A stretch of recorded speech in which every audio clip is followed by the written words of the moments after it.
Irmãos, boa noite. Boa noite. Graça e paz a todos vocês. Amém?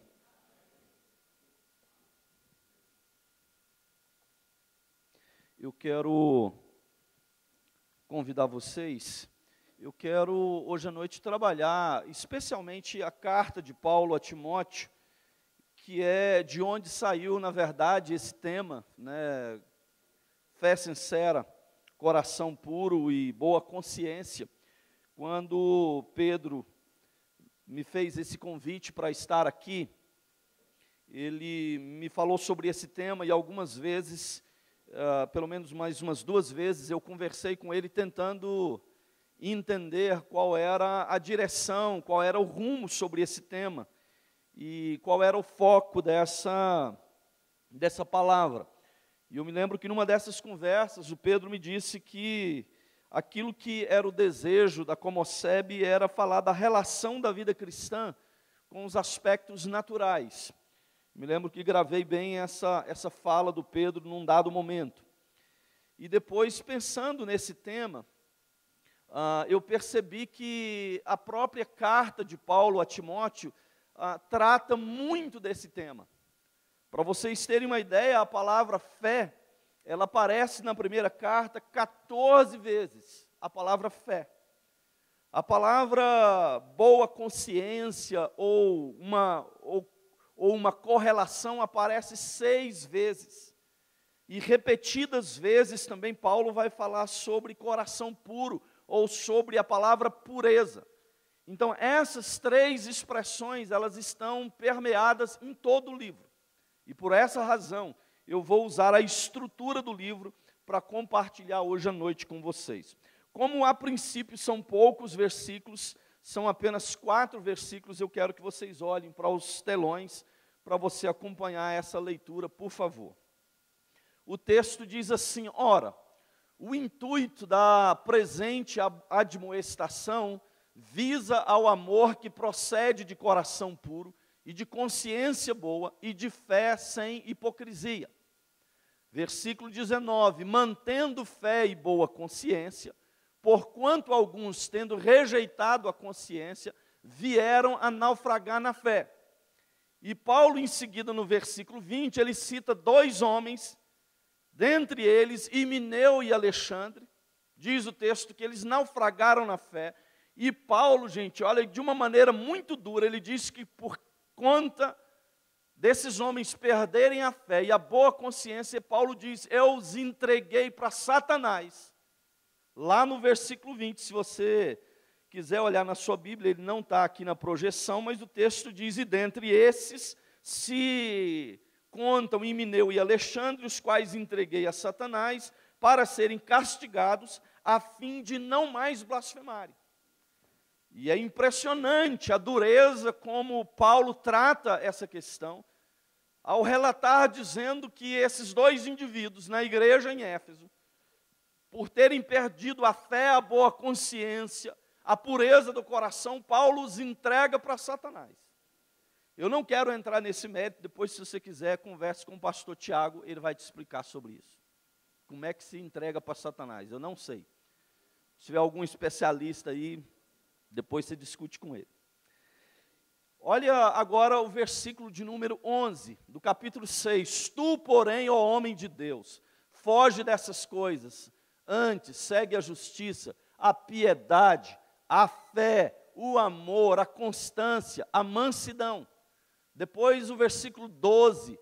Combate o bom combate da fé, toma posse da vida eterna, para a qual também foste chamado, de que fizeste boa confissão perante muitas testemunhas. Eu li esses versículos aqui apenas para te dar a exata noção do quanto essas expressões elas vão aparecendo e vão se intercambiando e elas vão se relacionando com todo o texto, com toda a estrutura da primeira epístola de Paulo a Timóteo. Queridos, esse tripé da vida cristã, coração puro, boa consciência e fé sincera, são aspectos da nossa caminhada que precisam estar conectados com o todo da nossa vida. Daí, eu estou pensando nisso porque é exatamente o sentimento, parece-me que a noção que a liderança dos jovens tinham e tem é fazer uma conexão daquilo que a palavra de Deus diz com os aspectos naturais, ordinários da vida cristã.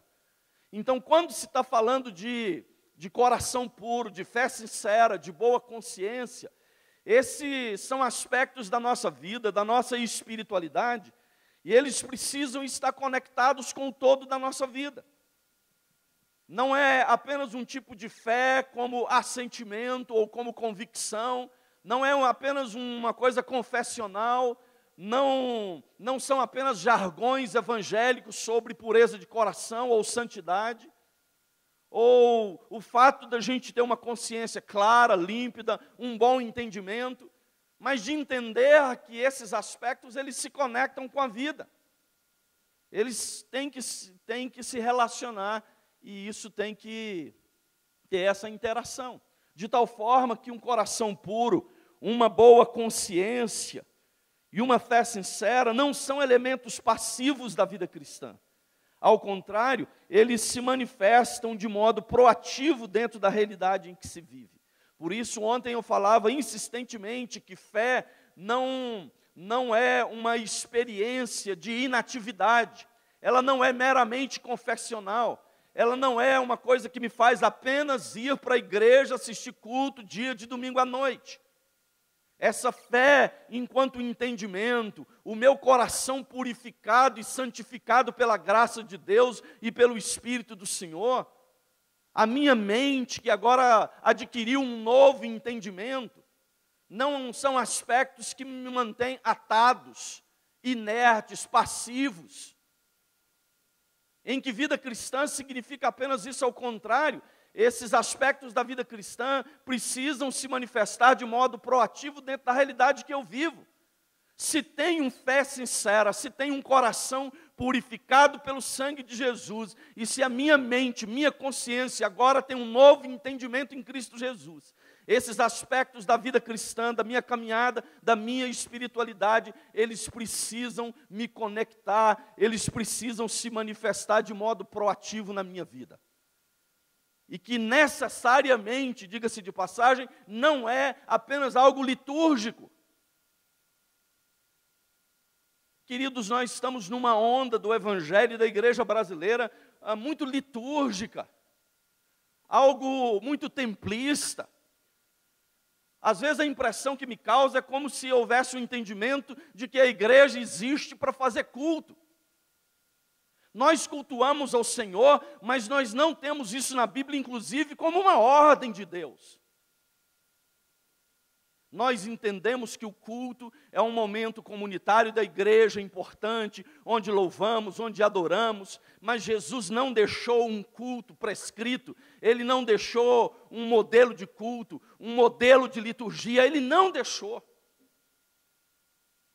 Mas, em algum momento dessa nossa caminhada, a gente está entendendo que tudo gira em torno do culto, tudo gira em torno do templo. Eu quero, hoje à noite, pensar com vocês sobre como esse tripé da vida cristã, como ele se materializa. Como é que fé sincera, coração puro e boa consciência, onde é que isso me leva? Onde isso desemboca? Onde isso encarna e vira vida? Entende? Onde é que coração puro, boa consciência e fé sincera, onde isso me remete? Onde é que isso fica algo traduzido e encarnado? Era isso, e é isso que eu quero hoje à noite pensar com vocês. Em primeiro lugar, queridos, esse tripé da vida cristã, ele precisa se materializar em uma batalha contra as filosofias anticristãs.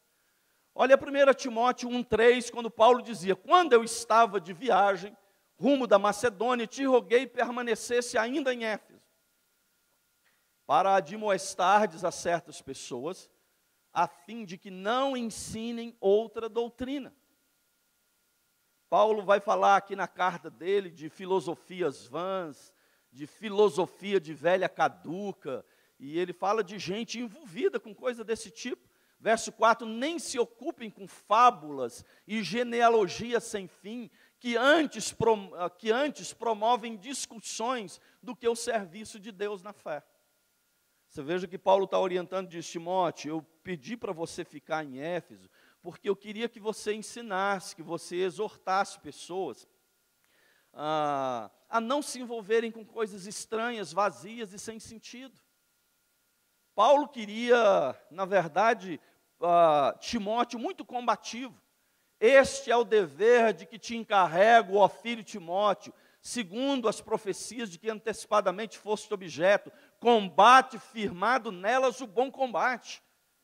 Queridos, quando Paulo deixa esse jovem pastor, lá em Éfeso, ele diz que o deixou para o ensino, ele deixa Timóteo lá para o combate. Há uma luta a ser travada. Seguindo, ora, o Espírito, capítulo 4, afirma expressamente que nos últimos tempos alguns apostatarão da fé por obedecerem a espíritos enganadores e a ensinos de demônios. Eu fiz uma série um tempo atrás na igreja falando sobre as sutilezas de Satanás.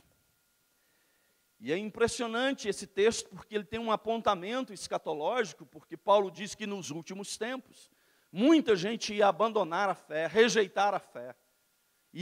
Porque essas pessoas iriam obedecer a espíritos enganadores, ensino de demônio. E essas palavras que aparecem aqui, elas têm um sentido original um pouco mais forte, porque tem a ideia de formulação, de um tipo de doutrinação, de uma coisa que é formulada, que é pensada. E o texto diz que esse abandono da fé era porque Satanás, muita gente ia obedecer espíritos enganadores, ensino de demônio. E meus irmãos, onde é que o demônio está ensinando? Aonde? Nós estamos aqui, agora é domingo à noite, e nessa noite espalhado em todos os rincões brasileiros, muitas igrejas estão terminando seus cultos agora, outros estão ministrando exatamente nesse momento. E são líderes de igrejas, pastores ou pseudo-pastores, ensinando falsas doutrinas, falsos ensinamentos, e ensinando ensinos cuja formulação veio de Satanás. Então é um dia que Satanás tem que trabalhar muito pouco, porque ele tem um monte de empregado, num monte de igreja fazendo o serviço dele. Ou vocês já acham que espíritos enganadores, ensino de demônio, é alguém que está ensinando lá na igreja de Satanás? Paulo, quando escreve isso aqui, ele estava dizendo que esses espíritos enganadores e esses ensinos de demônios, eles estariam no meio da igreja, porque é muita gente que abandona a fé por causa desses ensinos. Diz que essas pessoas abandonam a fé pela hipocrisia dos que falam mentira e que têm cauterizada a própria consciência. Então é dessas pessoas, tem cuidado de ti mesmo e da doutrina, continua desses deveres, porque fazendo assim salvarás tanto a ti mesmo como aos teus ouvintes. Queridos, em primeiro lugar, esse tripé da vida cristã se materializa em uma batalha contra as filosofias anticristãs. Muitas dessas filosofias,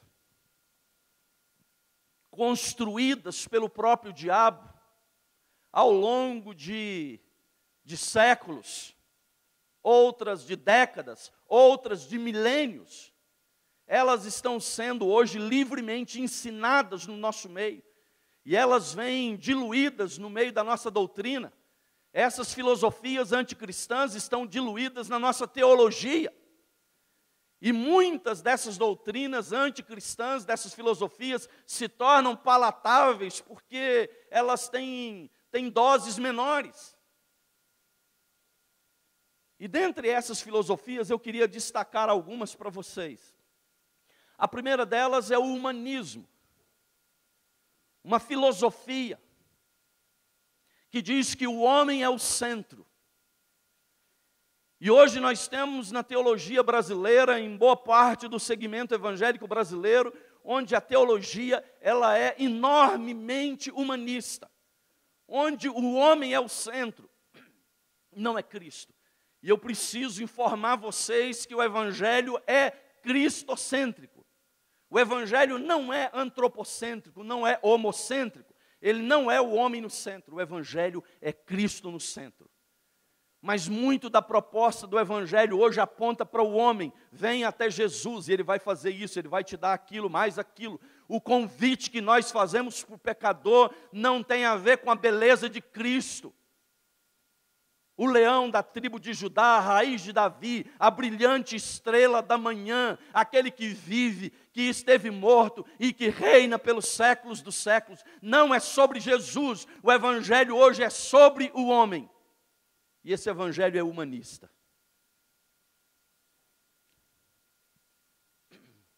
Parece-me que nós passamos um pouco uma onda, mas algum tempo atrás, essa questão do humanismo estava tão forte na teologia, que nós estávamos cantando tanta coisa humanista, em que muitas expressões era eu, para mim, terei, serei, conquistarei. Sabe, era um evangelho para mim, era algo apontando para mim. Sabe, queridos, e a vida cristã, ela não é contar a minha história com os recursos de Cristo. A vida cristã é contar a história de Cristo, que vive, que reina e que é o centro de todas as coisas, com o recurso que Ele me dá. O que está sendo contado e formulado no mundo, queridos, não é a minha história, é a história de Jesus. Ele começou essa história e Ele vai terminar essa história. No Apocalipse, quem abre e quem fecha o livro é Jesus. Quem fecha a história é Jesus. Não sou eu e nem você. O Evangelho não é sobre mim. O Evangelho é sobre Jesus Cristo. E vida cristã não é contar a minha história. Vida cristã não é ficar empavãozado, embelezado e contar testemunhos que ele fez isso, fez aquilo, tenho isso, tenho aquilo. O evangelho é contar do amor gracioso de Jesus Cristo, que morreu na cruz por mim e por você. Amém? O evangelho é sobre Cristo, não é sobre nós. Por isso, o humanismo é uma filosofia anticristã que perambula e que está sendo diluída na teologia brasileira, que precisa ser combatida. E nós precisamos de jovens que tenham uma boa consciência, coração puro, fé sincera, mas em que essa fé sincera, esse coração e essa consciência os tornem vocês combativos. Não é possível que jovens sejam um monte de ameba, que não pensa, que não discute, que não debate, que não estuda esse negócio para confrontar essas filosofias. De confrontar com a gente que é pastor, se ministrar um negócio desse, confrontar com outras pessoas que estão ouvindo essa quinquilharia de quinta categoria, à torta e à direita. Porque se esse coração, esse tripé da vida cristã, precisa tornar você um combatente. Paulo diz, olha, eu deixei você, combate o bom combate. Lembra de Paulo na segunda carta a Timóteo, quando ele diz, combati o bom combate. Irmãos, a nossa vida, a vida cristã, ela é uma vida de combatividade.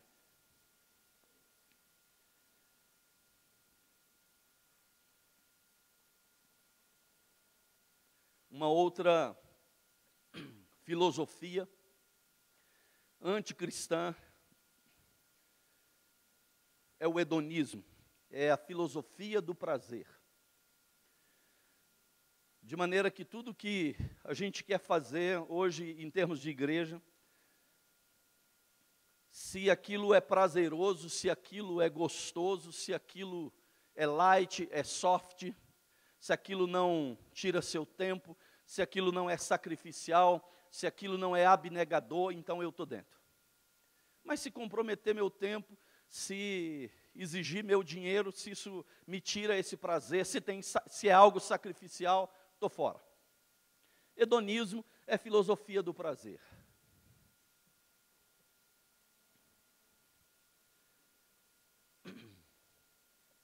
E isso, obviamente, nada tem a ver com a ideia de ter prazer em Deus. A palavra de Deus fala muito sobre isso. Mas o hedonismo, queridos, é uma filosofia que tem um profundo poder de penetração, de convencimento. E é uma filosofia de inércia. Porque há muitas coisas das quais somos chamados para fazer no reino de Deus, que elas exigem sacrifício, entrega, renúncia. Jesus, ele morreu na cruz. Ele entregou-se por nós. E na filosofia do prazer a gente vira crente meio safo. Safo é uma expressão um pouco mais adocicada, porque safo, na verdade, é safado. E tem muito crente safo, irmãos. Ou seja, nada que demandar dele entrega, renúncia, ele quer. Se aquilo produzir prazer, estou dentro. Então a gente vive se safando o tempo inteiro. Aquele que quiser salvar a sua vida, disse Jesus, perdê-la. E aquele que perder a vida por causa de mim, do Evangelho, esse vai ganhar. E queridos, nós estamos às vezes em igreja o tempo inteiro tentando salvar as pessoas. Se eu estou salvo, eu estou salvo. Pronto. Mas nós estamos muito mais preocupados em salvar a juventude do que em fazer essa juventude perder-se. E eu acho que nós tínhamos que ter uma linguagem muito mais de perder do que de ganhar. De ensinar o jovem a se perder, não é perdição moral, não é perder-se no pecado, é perder-se por causa do outro. É deixar gastar-se para o outro. Mas eu preciso entender que na contramão disso, tem uma filosofia que reina, que é o hedonismo. E essa batalha da vida cristã é uma batalha contra também o hedonismo. Falei hoje de manhã um pouco sobre o universalismo, não vou adentrar muito nisso aqui para não tomar muito tempo, mas eu dizia de manhã que uma das razões pelas quais eu compartilhei um tema sobre graça é que em parte do segmento da igreja esse tema não é usado, é o desuso dele. E a outra razão que agora, recentemente, eu tenho pensado muito sobre a graça de Deus, é o uso barato da graça, é o barateamento da graça, é o uso indevido da graça. Igrejas pós-modernas estão se instalando no Brasil, e igrejas com uma teologia universalista. E por universalismo, entenda, nada dá inferno. É uma igreja inclusiva, venha do jeito que você está, continue do jeito que você é, não precisa fazer mudança na sua vida. Não precisa mudar práticas, porque afinal de contas, Deus é o Deus de amor e da graça e não manda ninguém para o inferno. E meus queridos, para quem não quer ter compromisso com Deus, tirar o pecado e o inferno do páreo, é abrir as porteiras para todo mundo. É uma maravilha. E olha, nós vamos ter daqui para frente que debater muito contra o universalismo. Porque o universalismo é um tipo de teologia muito mais sofisticada do que essas teologias baratas do neopentecostalismo brasileiro. Ele é mais sofisticado, ele exige muito mais conhecimento, ele exige muito mais combate. Uma outra filosofia, eu diria, anticristã, é o relativismo. Nós estamos na onda do relativismo, onde tudo é relativo, nada é absoluto. A única coisa que é absoluto é que tudo é relativo. E sabe, queridos, nessa onda de relativismo no nosso meio, agora até para conversar com crente, ele vai virar para você em um debate sobre uma interpretação bíblica de um texto, ele vai dizer, esse é o seu pensamento, e esse é o meu pensamento. Eu respeito o seu pensamento, você respeita o meu. É relativo. Então, a interpretação bíblica e a Bíblia, que é inerrante, infalível, agora, no conceito do relativismo, ela não é mais, porque eu posso livremente dar a interpretação que eu quero. Alguém certa vez disse, eu não vou citar a fonte, porque senão você vai desprezar a frase, mas a frase dizia o seguinte, que a Bíblia interpretada no sentido contrário ao pretendido pelo autor, não é palavra de Deus, é palavra do diabo. E sabe, queridos, relativismo agora não é uma conversa só do que a gente ouve lá fora, em rede social. Não, essa é a minha verdade, essa é a sua verdade. Agora, esse debate é um debate que vem para o nosso meio na nossa hermenêutica, na nossa interpretação, na nossa própria apologia, na nossa defesa da fé, nos nossos conceitos absolutos da palavra de Deus, porque a Bíblia não é um livro de relativos, a Bíblia é um livro de absolutos. Deus não evolui porque Ele não precisa evoluir. Então, os princípios macros da palavra de Deus, ontem, hoje, para sempre serão os mesmos. Passará o céu e a terra, mas as minhas palavras não passarão. A Bíblia não sofre evolução. E essa é uma filosofia que exige também combate. Nós estamos lidando com o secularismo. Eu ouvi certa vez, ainda em Imperatriz, acho que a minha esposa estava assistindo um programa, e uma pessoa ligou para esse programa evangélico, ela era de Anápolis. Tem gente de Anápolis aí? E a pessoa disse o seguinte, olha, eu sou evangélica, não praticante. E eu falei, ué, eu não conheço essa versão. Crente evangélico não praticante. E sabe, queridos, eu dizia hoje de manhã, eu tenho conversado com muitos pastores, sabe, assim, eu percebo uma angústia em muitos pastores que estão lidando com processos de secularização. A igreja existe para fazer culto e o povo só vai do domingo à noite. As pessoas não querem servir, elas não querem se comprometer, elas não querem ir para a rua, não querem evangelizar. E como é que você faz com isso? Por secularismo é a ideia da igreja se tornar tal qual o século é. E por secularismo, entenda, é quando a gente tira uma linha divisória entre o santo e o sagrado. Entre o puro e o impuro. Entre aquilo que é santo e aquilo que é profano. Você tira uma linha divisória e não tem mais linha. Tudo é a mesma coisa. Uma outra filosofia, eu chamaria ela de utilitarismo. Deus é uma pessoa jurídica. Deus é um banqueiro celestial, é um curandeiro de plantão. Deus é uma espécie de cão de guarda para guardar carro. Sabe? E Deus me é útil, eu tenho uma mecânica que insufla Deus, que instiga Deus, e então Ele me ouve. Um ser objetítico, útil. E o utilitarismo é uma outra coisa sutil também na mente, eu diria na mente cristã. Queridos, em segundo lugar, esse tripé da vida cristã, ele se materializa em um modelo de ministério e serviço baseado na graça de Deus. O versículo 14 diz, transbordou, porém, a graça de nosso Senhor, com a fé e o amor que há em Cristo Jesus. Mas por esta mesma razão me foi concedida misericórdia, para que em mim o principal evidenciasse Jesus Cristo, a sua completa longanimidade, e servisse eu de modelo a quantos hão de crer nele para a vida eterna.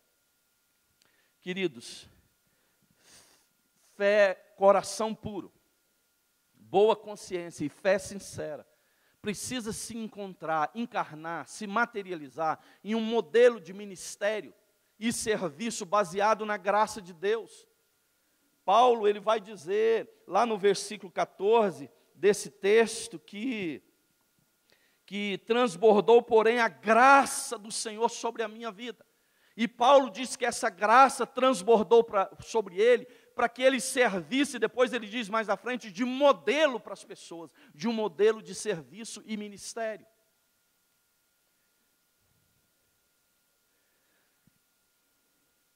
Sabe, queridos, sem o conteúdo da graça, nosso serviço e ministério,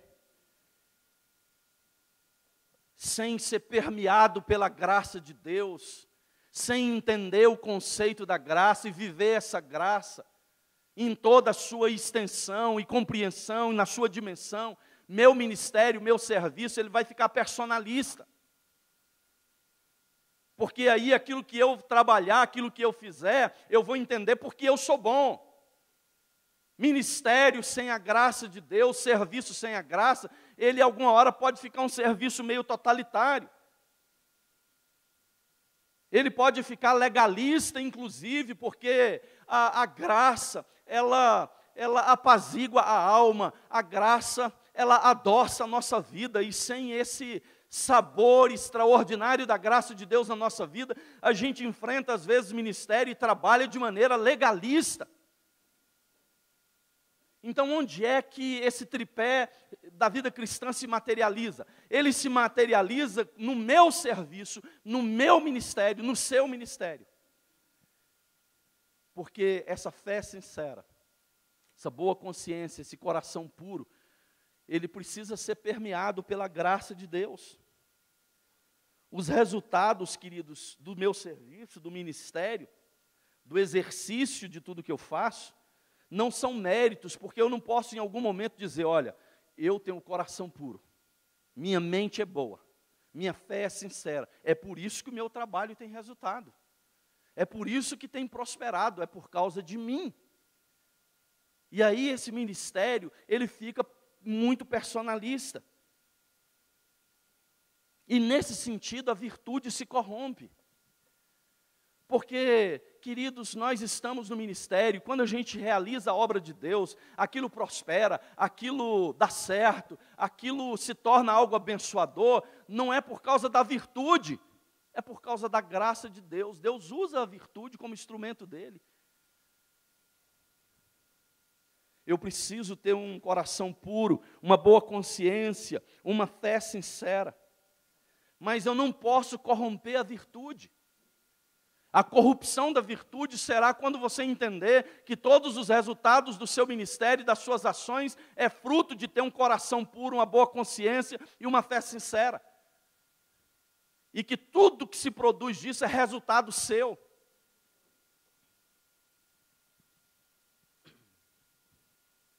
Vou fazer mais um merchandising aqui, para o Nicolas. Embora ele não tenha um livro mais, que só tinha um e foi vendido. Mas no livro que eu citei para vocês, As Cartas de um Diabo a Seu Aprendiz, numa delas, o diabão disse para o diabinho o seguinte, olha, eu percebo que o seu paciente está se tornando humilde. Mas ele diz para o diabinho, olha, não lute contra as virtudes. E aí ele disse uma frase, essa você pode pôr aí nas suas redes sociais. Todas as virtudes são menos formidáveis assim que alguém sabe que as tem.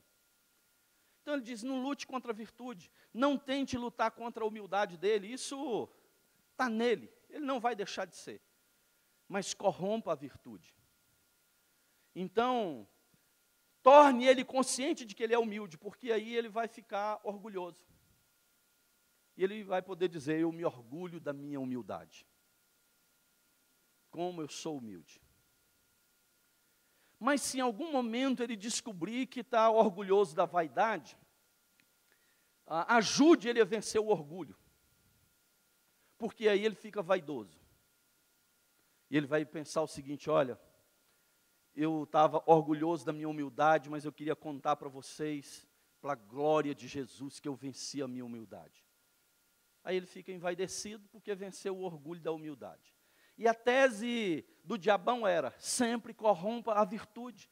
E sabe, queridos, quando esse tripé é muito importante, coração puro, boa consciência, fé sincera, mas eu preciso entender que eu não posso corromper essa virtude, em algum momento achar que é essa virtude que está provocando o resultado. Não, os resultados é porque a graça de Deus, o meu serviço é baseado na graça, eu não tenho mérito nisso. E foi construído isso em mim pela obra de Deus e não de mim para mim.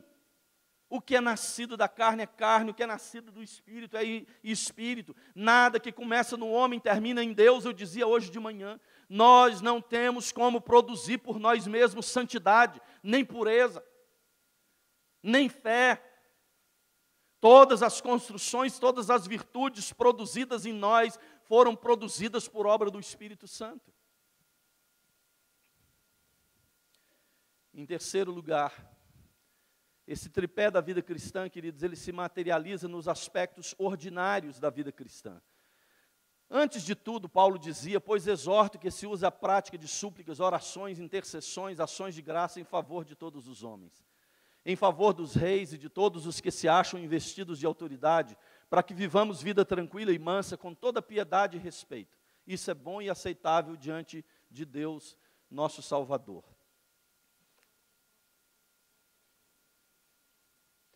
Queridos, esse tripé, ele se materializa, e precisa se materializar nos aspectos mais ordinários da vida cristã.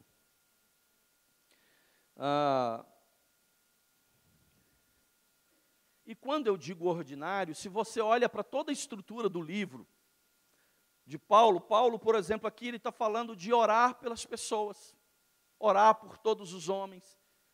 Ele entra em outros assuntos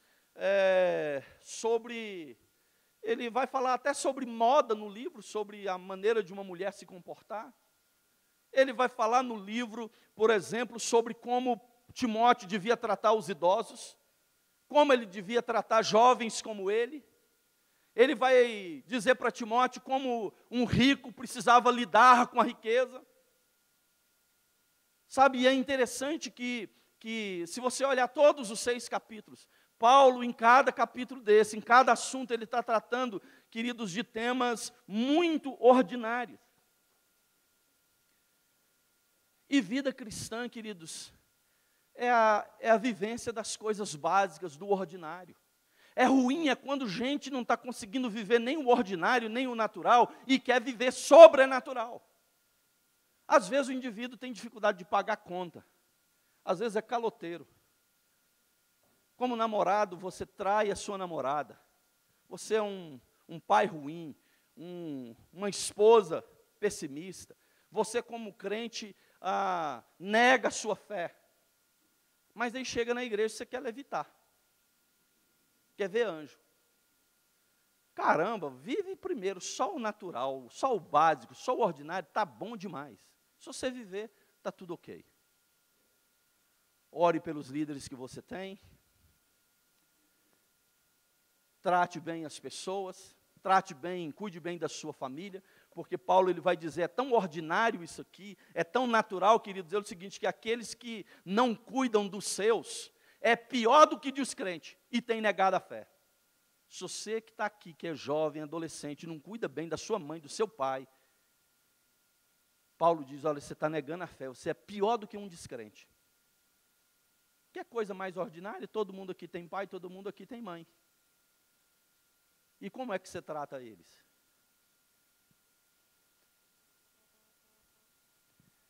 Sabe, queridos, Paulo está discutindo aqui a espiritualidade de gente, não é espiritualidade de anjo, sabe?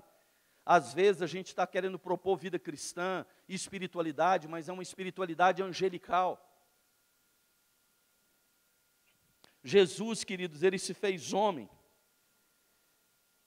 Ele não veio, Jesus, meus irmãos, não veio para a terra para ensinar para o homem ser Deus. Ele veio para a terra ensinar para o homem ser homem. Ser Jesus, queridos, é ser como Jesus, o homem. Porque Jesus é Deus. Ele se tornou homem, não foi para vir aqui para ensinar a gente a ser Deus. Jesus, o Filho de Deus, reconhecido em figura humana, chamado de o servo do Senhor, se fez homem para ensinar a gente a ser homem de verdade, homem pleno.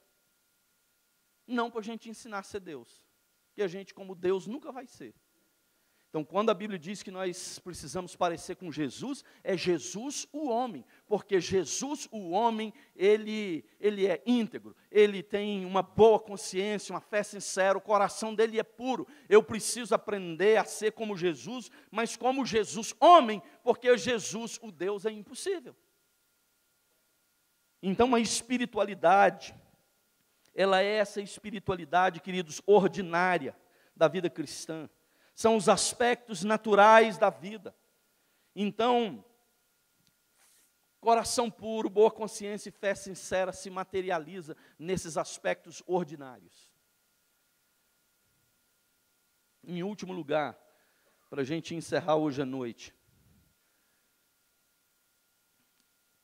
esse tripé da vida cristã se materializa, queridos, como fundamento da nossa caminhada.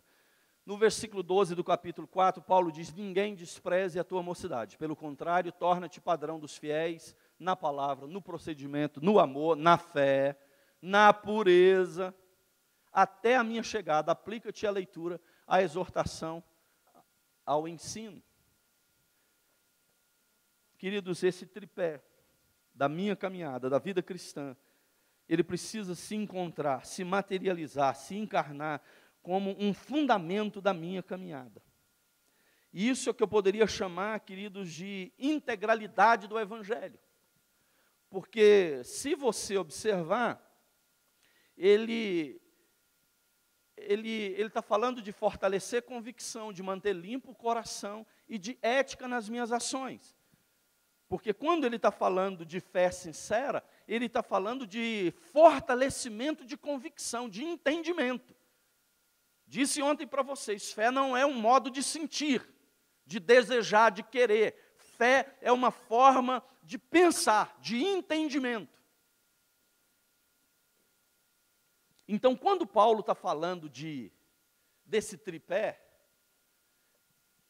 coração puro, boa consciência e fé sincera, ele está falando de fortalecer convicção, de manter limpo o meu coração. Ele repete isso, frisa, vezes repetidas, de modos diferentes, que o coração tem que estar limpo. Isso fala para mim sobre santidade de vida. Pois esta é a vontade de Deus, a vossa santificação. Sede santos, porque eu, o Senhor, seu Deus, sou santo. Então você veja que, e depois ele fala de ética nas ações. Sabe, é de uma consciência boa. É de uma consciência verdadeira, íntegra. Então aqui ele está falando de mente, de coração e das minhas ações. E eu entendo que isso é para lembrar-nos a integralidade do Evangelho. O Evangelho, ele afeta minha mente. O Evangelho se adensa no meu coração, ele mantém o meu coração limpo por causa da obra de Cristo na cruz. Mas o Evangelho também não é um Evangelho dissociado com caráter. O Evangelho, meus queridos, se conjuga. O Evangelho, ele está junto, atrelado com integridade de vida e de caráter. É ética nas minhas ações. Uma consciência boa, pura. E uma consciência que, perdida por Himeneu e Alexandre, diz o texto que Paulo, ele diz: eu os entreguei para Satanás para serem castigados, porque eles perderam a fé e a boa consciência.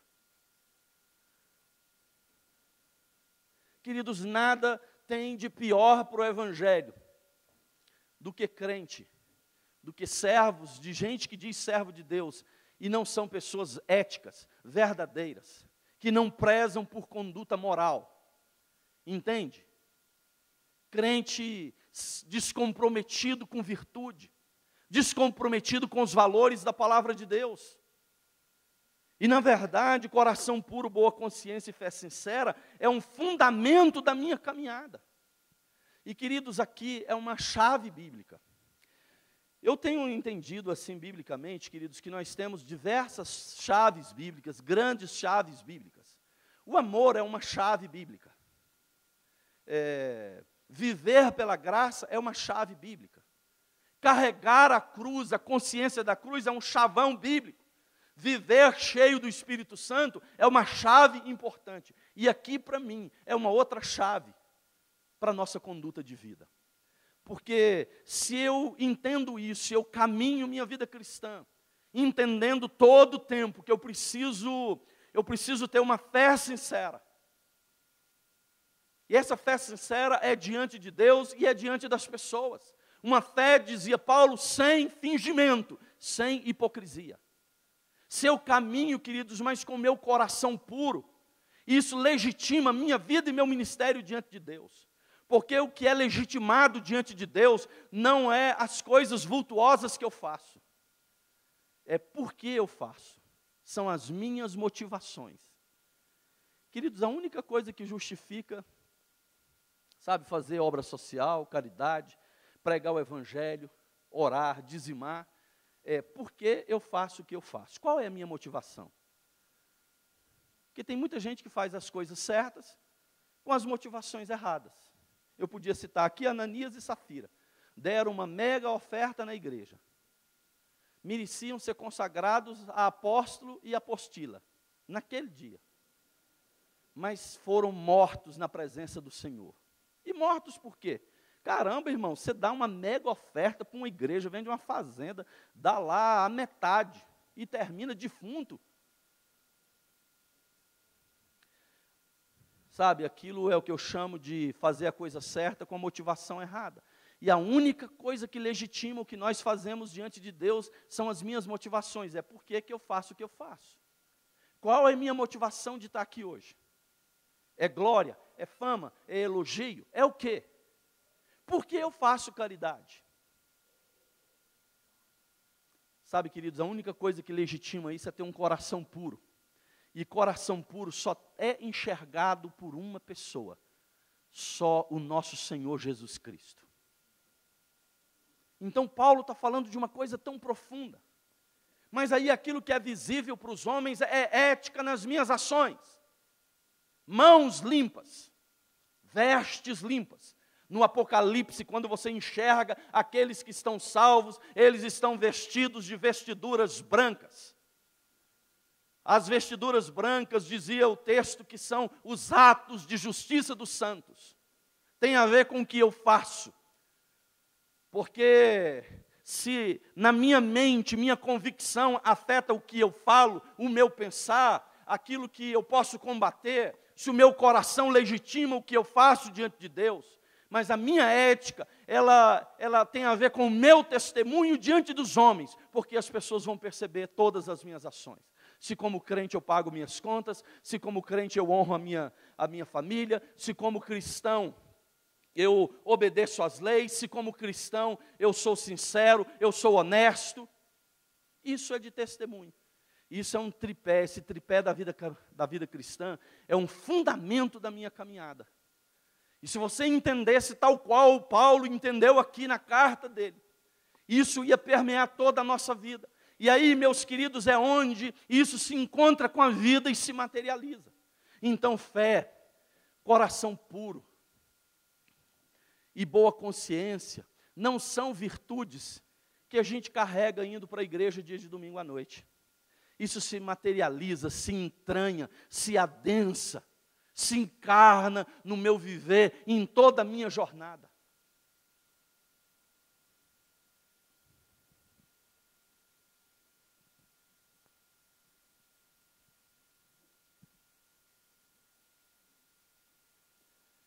Porque, queridos, sem essa materialização, sem essa encarnação desses valores que a gente está compartilhando, que é a proposta da Comoceb para esse ano, para o retiro,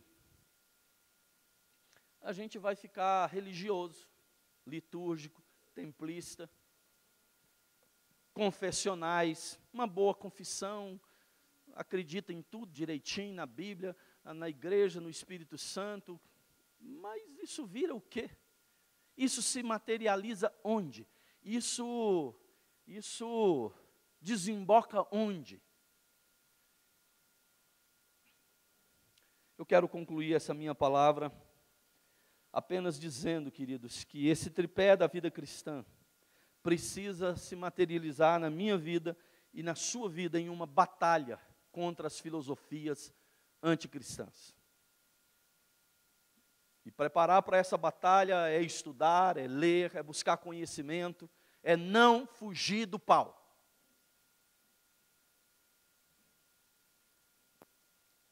Esse tripé da vida cristã se materializa, queridos, em um ministério, em um modelo de ministério e serviço baseado na graça de Deus.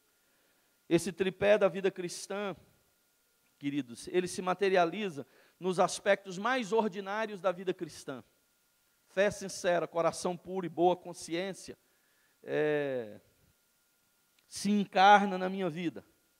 Sabe, é o que eu uso para relacionar com a minha família, minha esposa, meus filhos, para você usar no seu trabalho, na faculdade.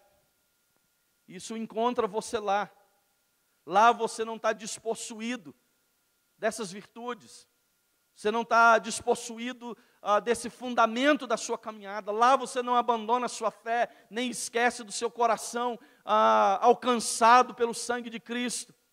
Nem que você precisa ter ética, você não se esquece disso, mas isso é um norte para a sua vida todo o tempo.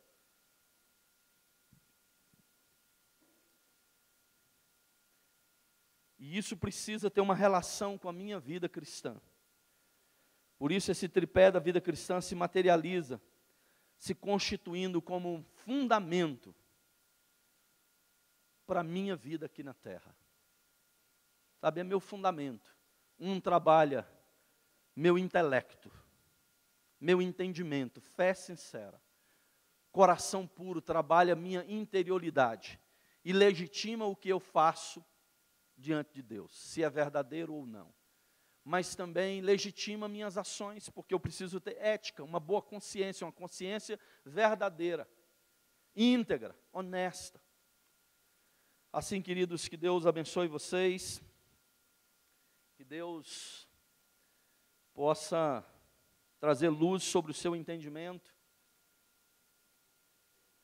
e que isso signifique para você crescer nessa fé, crescer em conhecimento das coisas de Deus. Eu queria ainda poder orar com vocês. Eu vou pedir para o pastor Gilvani, eu não sei se ele está aqui. Pastor Gilvani, está por aqui?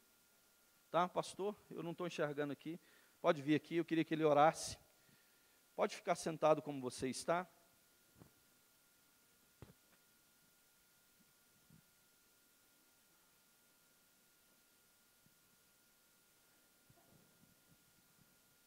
Vamos orar?